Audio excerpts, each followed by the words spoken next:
Welcome back to WCBI Sunrise. Joining me live in the studio, a familiar face, Martha Allen, Community Counseling. Yes, glad to Welcome be here. Glad to be here. Talking about something that's very important, but not always easy to talk about. We have a national crisis with drugs, but in Mississippi we have a major problem also. Heroin and opiates have just absolutely taken over. Oh, yeah. This week in Jackson, the Attorney General and the Governor are sponsoring a big opioid and heroin summit. It's free to attend if anyone is interested. Okay. There are people from all over the country coming in to speak and talking about the crisis that is on hand.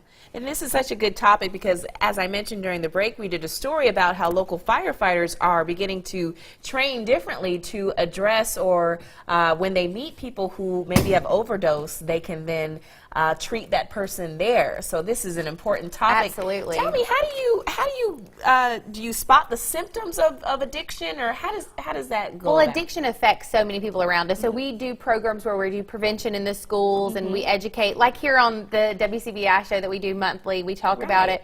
But in 2003, heroin was almost non-existent. Yeah. And now it's one of the most popular drugs. And more people die in America each year than died of drug overdoses than died in the entire Vietnam War. Wow. So we know we really have a major problem on our hands. And the director of narcotics, John Dowdy, calls it a national pandemic. And, so it's a big deal. We've got a lot going on. In 2011, there were 67 heroin seizures, and this year they're expecting it to surpass 500. So we have a big problem on our hands. We do. Any tips on, you go ahead. You take the lead. The craziest fact is that in the state of Mississippi, there are more prescriptions available.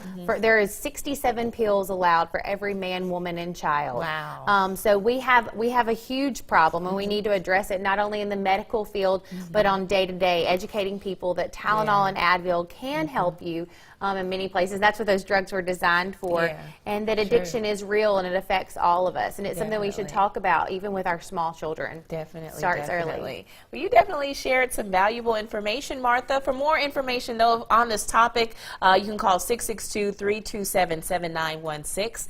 Martha, thank you for being here. Thanks for having me. All right.